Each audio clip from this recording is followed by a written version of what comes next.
यह जिम्मेदारी आपको निभानी है।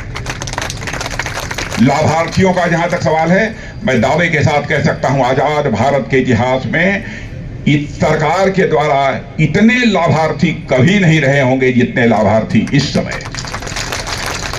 मुझे जानकारी दी गई है कि यहां पर हर संसदीय निर्वाचन क्षेत्र में, और यहां के संगठन मंत्री Shri Mansi Mohanty, member of parliament Shri Basant ji Panda, और दूसरी हमारी member of parliament Shrimati Sangeeta Singh ji Deo और श्रीमान केवी सिंह जी देव, डॉक्टर मुकेश महालिंग, श्री प्रदीप नायक, श्री आदित्य माधी, श्री नित्यानंद गौंड, श्री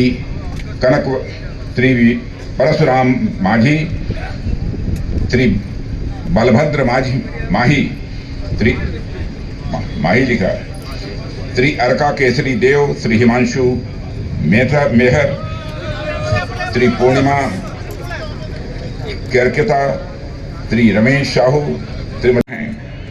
उनमें सबसे बेहतर हुकूमत यानी शासन कोई राजनीतिक पार्टी दे सकती है तो केवल भारतीय जनता पार्टी दे सकती है। यह सभी की सच्चाई को स्वीकार करते हैं और यही कारण है कि मोदी जी के भारत का प्रधानमंत्री बनने के बाद केंद्र में भी तो स्पष्ट बहुमत के साथ हम लोगों ने अपनी सरकार बनाई, वहीं पर हिंदुस्तान के अधिकांश राज्यों में भी हम अपनी सरकार बनाने में कामयाब हुए हैं। आज यदि मैं आप सभी कार्यकर्ताओं के बीच आया हूं तो यह आपसे अपील करने आया हूं कि यहां भी डबल इंजन की सरकार काम का मेरा संभव हो पा रहा है।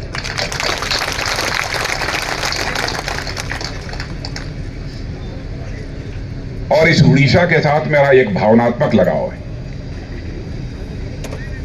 भावनात्मक लगाव इसलिए मैं कह रहा हूं, 2006 में जब मैं भारतीय जनता पार्टी का राष्ट्रीय अध्यक्ष था, उस समय देश में कांग्रेस की सरकार थी। आतंक, असुरक्षा का सारे देश भर में माहौल था और जन सामान्य में जागरूकता पैदा करने के लिए एकजुट होकर उस समय की कांग्रेस की सरकार के खिलाफ खड़ा होने के लिए हमारी यात्रा यहीं से प्रारंभ हुई थी। उस समय असुरक्षा का कैसा माहौल था, मैं समझता हूं कि उस समय के लोग अच्छी तरह समझते होंगे। आए दिन आतंकवादी वारदातें होती थी, बड़ी संख्या में लोग मारे जाते थे, नक्सलवाद की घटनाएं होती थी, कानून और व्यवस्था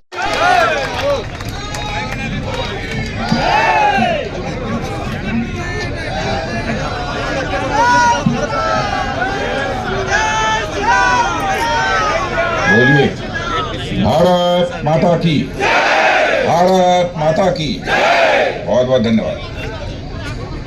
उड़ीसा प्रदेश भारतीय जनता पार्टी के आपके यहाँ आवाज ठीक है? हमारी पार्टी ने यह फैसला किया, यह जो सुरक्षा का संकट सारे देश में पैदा हुआ है उसको लेकर जन सामान्य में जागरूकता करने और इसके खिलाफ एकजुट होकर खड़े होने के लिए लोगों का आह्वान करने के लिए हम लोग एक भारत सुरक्षा यात्रा निकालेंगे।